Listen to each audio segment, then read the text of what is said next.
One of the most iconic sounds of the Second World War, the Jericho siren must have been a terrifying thing to behold. DICE have brought us what in my opinion is a fairly accurate representation of the Stuka, and in this video I'm going to take a look at comparing what they've created in the game to real life, and give a bit of background to the plane and what it was all about.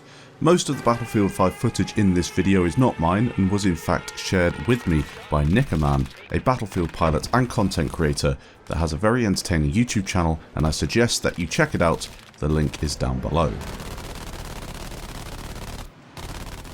The Junkers Ju-87, or Stuka as it is often known, is a German dive bomber and ground attack aircraft that operated with considerable success at the outbreak of the Second World War. It spearheaded air assaults when invading Poland in September 1939 and was crucial in the rapid conquest of the Netherlands, Belgium, France and of course Norway, the latter being the setting for the Narvik map that we got to play in the alpha. Now to start off, why do they call them Stukas? Some may be wondering where the word Stuka comes from, so I asked my German friend to lend a hand explaining, and he also gave a bit of insight into some other things regarding the Second World War and the Stuka dive bomber.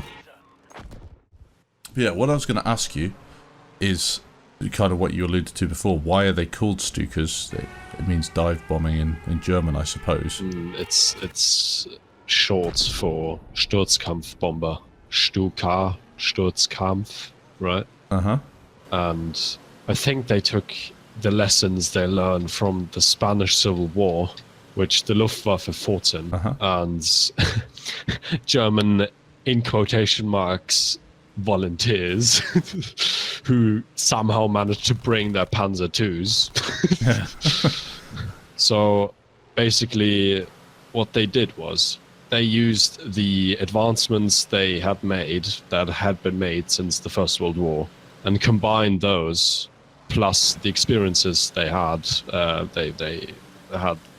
collected from the Civil War, the Spanish Civil War. And from that, they developed the first successful combined arms approach, right? With close air supports, infantry supporting tanks, tanks not being support vehicles for infantry, but tanks being the spearhead, and the infantry and artillery following behind. Yeah. They had the Sturmgeschütze, obviously the Stugs, which were developed to support infantry further with more firepower, you know, and basically that's what made them so effective. Now most people will recognise the sound the Stuka makes. The wailing siren, known as the Jericho Trumpet, is blisteringly loud and creates a backing track for what would have been a horrifying attack to be on the receiving end of. That being said, Battlefield 5 doesn't exactly do the Stuka justice, as you can probably see from the footage in the background. This is of course in regards to the damage it does, and to be honest that's the same with every vehicle in Battlefield 5 during the alpha. They just didn't really pack enough punch. Tanks should probably be destroyed in one accurate dive bomb, or at least damaged far more heavily than they are being currently.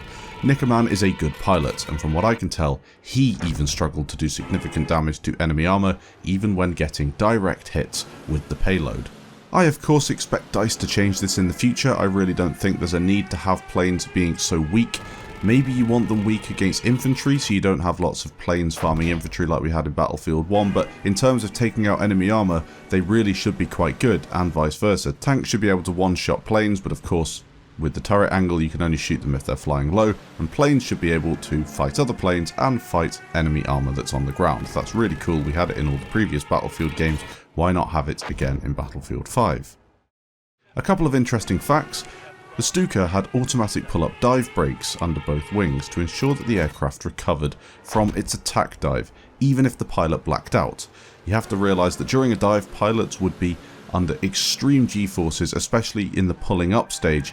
They were subject to maybe 9 Gs, 10 Gs in some cases, which is absolutely insane. It would cause you to black out a lot of the time, and even if you didn't black out because maybe you were some sort of superhuman or just an incredibly resilient human at that, you would still see grey as your eyes filled up with blood, and there's nothing you can do about that. So having this automatic pull-up, which isn't in the game, but having it in real life, was very, very useful, and it's what made these planes incredibly unique.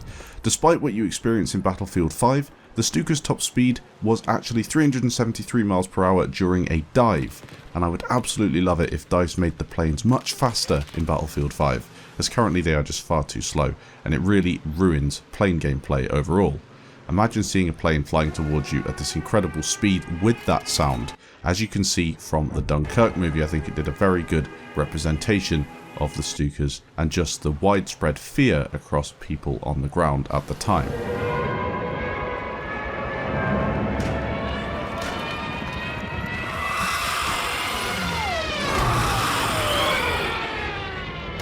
The Stuka could carry many different types of payloads, with 4 main ones being used, and that range will probably come to Battlefield 5 in the main game.